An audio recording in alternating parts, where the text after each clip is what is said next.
एक 2 आठवड्यापासून जी दिल्लीमध्ये जी ही कॉक्रोच जनता पार्टीची ॲक्टिव्हिटीज चालू आहे आणि ज्या पद्धतीने ह्यांची यूट्यूबवर कडनं व्हिडिओज आणि हे येतात, चर्चा येते, प्रत्येक जणांचा तिथे गेलेला पाठिंबा येतो, तर सगळ्या गोष्टीला कुठंतरी एक सांगली जिल्ह्याचा खासदार, माजी खासदार म्हणून केंद्रीय मंत्री, एक म्हणजे फॉरेन टूर्सला आम्ही जाऊन आलो की ज्याच्यातनं एक देश पातळीवरती आपल्या देशाला रिप्रेझेंटेशन द्यायसाठी म्हणून एक संधी मला मिळाली. आणि हे सगळं करत असताना कुठंतरी आज चुका लागले किंवा आज पार्लिमेंट सारख्या एक पवित्र ठिकाणी आपण बसतो, त्या ठिकाणी आपण जबाबदारीपूर्वक काही आपण जबाबदाऱ्या स्वीकारल्या, आपण काम केलं, त्या ठिकाणी ह्या घटना घडल्यावरती वाईट वाटतंय. म्हणून मला एक प्रेस घ्यायची पाळी आली की ज्या निमित्ताने मला माझ्याबरोबर असणारी जी कलिग्स असतील, जी सिनियर्स असतील माझ्याबरोबर, जी आज आमच्याबरोबर नाही, आज भाजपमध्ये गेले असतील, शिवसेनेत गेले असतील, आज बाकी इतर पक्षात गेले असतील, माझी एक मनापासून अशी इच्छा झाली की मी सुद्धा, माझा पक्ष मला काही पटलं नाही म्हणून मी थांबलो, मी परत राजकारणात भाग घेतला नाही, एक समाजकार्य करू. माझा भाऊ आता खासदार जरी असेल तरी तो खासदार या जिल्ह्याचा, सगळ्यांनी मत टाकले, मी मतदार म्हणून त्याला मदत केली, मत टाकली, तो माझ्या विचाराने जावा ही मी अपेक्षा धरली, त्या हिशोबाने तो खासदार झाला. मला असं वाटतं की 80 न 90% 100% तो त्याचं काम करतोय. अजूनही माझं त्याकडनं अपेक्षा आहे. पण आज माझ्या बरोबरची जी मंडळी दुसऱ्या पक्षात गेली, जात असताना मी ती गेली म्हणून मला त्यांचा रागही नाही आणि नाही त्यांच्या बाबतीत कुठं निगेटिव्हिटी आहे, तो त्यांचा प्रश्न आहे. त्यांच्या भागामध्ये त्यांच्या लोकांच्या गरजेप्रमाणे त्यांचा निर्णय घेतला असेल त्यांनी, म्हणून मला काय त्या बाबतीत कुठं काय राग नाही किंवा द्वेष पण व्यक्त करायचं नाही, मला काय त्याच्या बाबतीत त्यांना बोलायचं आहे. पण आज जे पार्लिमेंटच्या बाहेर जे ह्या आंदोलनामध्ये घडलं, म्हणजे आज आपली मुलं, ज्यांना फारसं काय माहिती नाही, ज्यांना त्या ठिकाणी माहीत होतं की आज आपल्याला काय अधिकार मिळालेले आहेत, बाबासाहेब आंबेडकरांनी जे आपल्याला घटनेत अधिकार दिलेले आहेत, आपण आंदोलन करू शकतो, आपला विषय मांडू शकतो, आपण मौन धरून सुद्धा त्या ठिकाणी बोलू शकतो, उपोषण करून मांडू शकतो, आज जो अधिकार प्राप्त दिलाय हे ह्या मुलांना काय म्हणून आज दाखवलं गेलं का? या 2 दिवसामध्ये जे तिथं मारहाण झाली, ज्या पद्धतीने पोलिसांनी मारलं, ज्या ठिकाणी बाहेरनं काही माणसं आणली गेली, ती पोलीस नव्हती आणि त्या पद्धतीने मारलं, पोलिसांनी त्यांना साथ दिली, ही जी घटना व्हिडिओज बघितले, रक्तबंबाळ, वाईट वाटलं. म्हणजे माझ्या डोळ्यात पाणी आलं, लिटरली मला ते म्हणजे बघणं थांबत नव्हतं आणि मन माझं एवढं हे झालं होतं की माझी अशी इच्छा झाली की माझ्याकडनं ही जी मंडळी गेलेली आहे, तुम्ही काम करा कुठं करायचं ते, पण किमान तुमच्या गेलेल्या पक्षामध्ये आज गरज आहे की या मुलांसाठी किंवा घडलेल्या घटनेसाठी तुम्ही तुमच्या नेते मंडळीला विचारणं गरजेचं आहे. हे झालेलं योग्य आहे का? तुमच्या घरातील मुलं आहेत, तुमच्या घरातील ज्येष्ठ मंडळी आहेत, तुमच्या घरातील मुली असतील, जे मार खाल्ल्यावरती तिथं जे रक्तबंबाळ झाल्यावर तुम्ही स्वतःची मुलं तिथं बघा, हे होणं गरजेचं होतं का?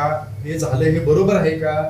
आज त्या ठिकाणी उपोषण करताना जाऊन भेटणं गरजेचं आहे. तुमच्या पक्षाच्या नेते मंडळांनी भेटले नसतील तर तुम्ही सांगणं गरजेचं आहे. तुम्ही मंडळी एकेकाळी काँग्रेसमध्ये होता आणि आमच्या बरोबर काम करत होता, त्यावेळी सुद्धा प्रत्येक आंदोलनामध्ये आपण जाऊन भेटत होतो, आंदोलन त्या ठिकाणी सोडवत होतो, उपोषण सोडवत होतो, लोकांचे प्रश्न ऐकून घेत होतो, मार्गी लावत होतो. 10 मागितले तर किमान 5 ते 6 कामं आपण करत होतो. इथं चर्चेला पण हे शासन जाईना, ह्या मुलांचा विचार करत नाही, ही आपलीच मुलं आहेत आणि ह्या वाटलेल्या गोष्टी जर आपल्याला वाईट वाटत असतील तर आपण कृपा करून याचा कुठेतरी आवाज उठवणं आपल्या पक्षामध्ये गरज आहे. मी असतो तुमच्या जागेवर तर मी पक्षाचा राजीनामा दिला असता जर यांनी याच्यावर कारवाई करत नसते, ही घटनाच होऊन दिली नसती. पण ठीक आहे, तो माझा प्रश्न आहे. पण माझी विनंती राहील या सगळ्या मंडळींना, ज्या मोदी करणारी जी नवीन जी आली, ज्यांनी आज मोदींना निवडून आणलं, 2014 मध्ये जी पाठिंबा यांच्या दिला, उभे राहिले यांच्या मागे, त्या सगळ्यांना माझी विनंती आहे, तुम्ही ज्या विचाराने त्यांच्याकडे गेला आहात ते विचार जर तुमचे पूर्ण नसेल तर तुम्ही सुद्धा प्रश्न विचारा. नाहीतर ही प्रवृत्ती आज देश पातळीवर नाही, जगावरती देश आपला काय करायला लागलाय, कशा पद्धतीने वागतोय, आज ही भूमिका आपली जर त्या ठिकाणी तशीच राहिली तर कुठंतरी मनाला लागणार आहे. आज मला म्हणायला लागले, उद्या तुम्हालाही घरात कधी असं प्रसंग येईल सांगता येणार नाही. म्हणून माझी विनंती राहील की आपण मंडळींनी आपल्या पक्षाच्या सृष्टींशी चर्चा करावी, याचा निषेध करावा झालेल्या घटनेचं.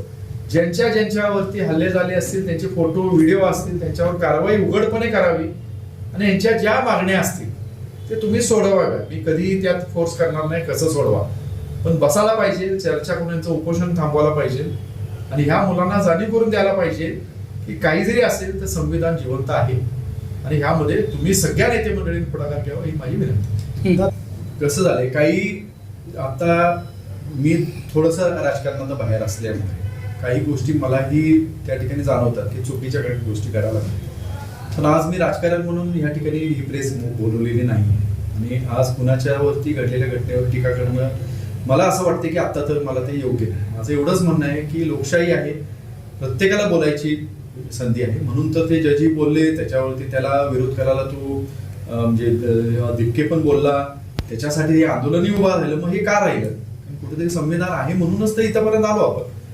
पुढं देखील हे संविधान आहे म्हणून पुढेही जाऊ, पण त्यापैकी जी घटना घडली कदाचित परत कोर्टात जाऊन परत आणि उद्रेक वाढेल, जनता अजून पुढे येईल, पण ही प्रवृत्ती का?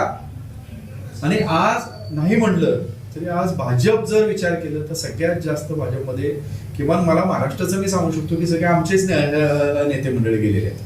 किंवा केंद्रामध्ये माझ्यावर असणारे कित्येक तरी मंत्री माझ्यावर असतील, खासदार असतील, ते भाजपमध्ये गेले आणि मला माहिती आहे ही त्या विचाराची कुणीही नव्हती आणि असू शकत नाही. म्हणून मला एक खात्री आहे कुठंतरी ही मंडळी विचार करतील, याच्यावरती पक्षश्रेष्ठीवर त्यांच्या बसतील आणि ही झालेली प्रवृत्ती चुकीची आहे हे त्या ठिकाणी मानतील. मला तेवढंच त्या विषयावर बोलायचं आहे, मला दुसरा कुठला राजकीय विषयावर मला बोलायचं नाही.